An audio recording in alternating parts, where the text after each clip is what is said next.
Alright, back in the shop. Still trying to get this dang steering buttoned up on this thing.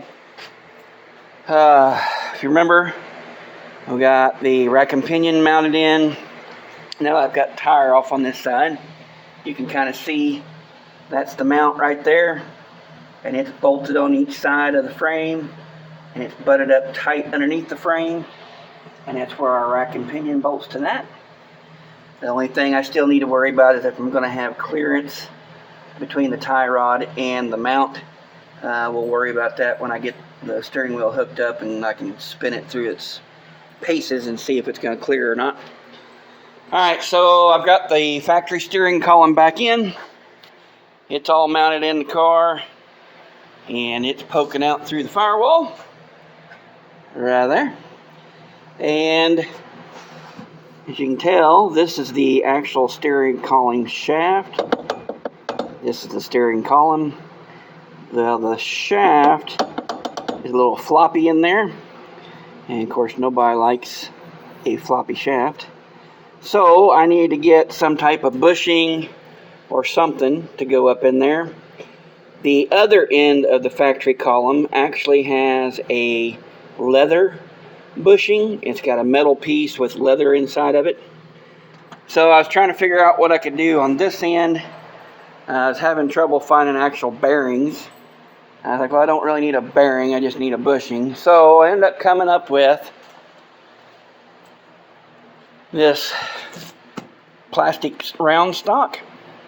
It's about an inch and a half or whatever it is to fit inside the steering column itself. So I cut a chunk of it, drilled a 7/8 inch hole in through it, and of course it's not centered. I didn't want it to be centered. I want to have it off to one side a little bit so that shaft can clear the manifolds and everything as much as possible. So we've got this, and it should, in theory, slide up on here. I said slide up on here. There we go. And then if I got it all smoothed out right, there we go. It slides up in there. I'll make sure that's clocked the way I want it. It's pretty close. I think I need to rotate it just a little bit more. And I will tap that plastic bushing on up into the column a little bit more, and then I'll ping down the end of this column so that plastic bushing can't come back out. Now the only thing I'll have to kind of watch is when I go to weld this U-joint on the shaft here. That'll go up on there. I've got a set screw hole in it for right now for testing purposes, but eventually this will get welded around here, so I'll kind of have to do it in short bursts, and I'll probably get a cold wet rag and kind of wrap around this column so I don't melt that bushing out. But yeah, so I'm getting there. I've got that piece there. This is the piece coming up from down below.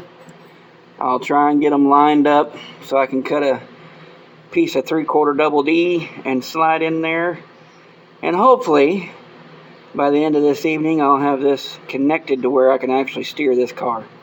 So let me get done here on trying to get this stuff lined out, and I'll get right back with you. Right, I finally have my steering connected. I do need to still get some sort of clamping device to go around this end of the steering column because it wants to move around. So I'll get something to probably clamp around there and then bolt it to the floorboard would be my guess. And like I said, this bolt is not going to be staying there. If it does, I'm going to cut it shorter because I'm going to eventually weld this steering column shaft to this U-joint. And I don't have my little set screws completely tight yet, but everything is hooked up. I've got, that's all done. Everything inside's done. Steering wheel sitting just a little crooked at the moment, but that's all good and tight. I've got this under here. There's our tie rod ends bolted in. I've got brand new shocks I'm going to put on while I've got these front wheels off. And it seems to me I've got full steering capability lock to lock. And I'm going to turn this here. And I've got plenty of clearance on my tie rod end and my mount. I don't have to worry about messing with any of that. So let me get you guys set in the camera here, or in the holder. And we'll see. I'll steer that just a little bit. See how that works.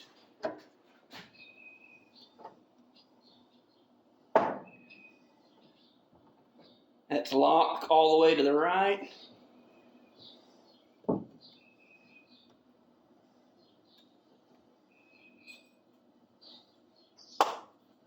That's locked all the way to the left. And like I said, I've got to get a mount for that tail end of that steering column to keep it from wiggling around. Let me turn this all the way to the driver's side here. That's as far as she'll go. And show you here, I don't have any problems with clearance on my mount. I think that's going to be fine.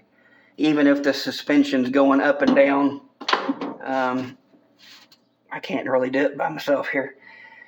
I don't think I'm going to have any clearance issues whatsoever. So thankfully, finally, I've got a couple just little minor things to do. Get that clamp for the bottom of the steering column. And I want to drive this thing before I commit to that's where the steering column shaft's going to stay. If I need to rotate it, the steering wheel a little bit, I can rotate it there and then weld it. So far, I can actually steer this thing now, so that's a plus. That's been a headache and a half for me, so somebody else probably could have done quicker, sooner, and cheaper, but that's not me. Anyhow, I'm going to sign off for a while. We got a week until my wife's surgery, so this is probably going to be the last one for sure here for a while. I do have a lot of parts ordered and here for this thing. I've got exhaust stuff so I can get the exhaust done. I've got power steering lines for that power steering rack and pinion. And let's see, I'm trying to think. I've got the front shocks. The front shocks are here. I've got a wiring kit so I can completely rewire. I've got new gauges. So I've got a lot of things that I can do.